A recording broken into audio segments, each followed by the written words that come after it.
So I'm Dr. Kalpana. My question is, does Islam support marrying in relationships? As you know, in medicine, there are a lot of birth abnormalities due to consanguineous marriages, that is, in relations marrying. The sister asked the question, does Islam permit consanguineous marriages, marrying close relatives? Yeah. As far as marriages are concerned, Allah says in the Quran in Surah Nisa, chapter number 4, verse number 20 to 25, that those marriages which are prohibited, that you cannot marry your mother, your daughter, the sister of your mother, the sister of your father, and a list is given of the close mahram. But marrying first cousin is permitted. But brother, sister, father, mother, this is not permitted. But first cousin is permitted.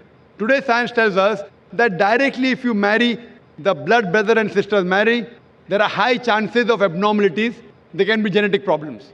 So directly brother and sister marry, father and daughter, mother and son, if they marry, or direct paternal uncle, first uncle, sister of the father, etc., there are high chances of abnormalities. So Islam prohibits this. But as far as first cousins is concerned, Islam permits it. And today science tells us that even in first cousin, the chances is there, but it is negligible.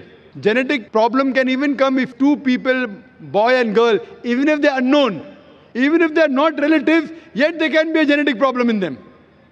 That doesn't mean that genetic problem only comes in relatives. Yes, chances are very high if they are direct blood brothers and sisters, mother and father, direct uncle. But first cousin, the chances are a little bit more as compared to unknown, but the difference is exorbitant.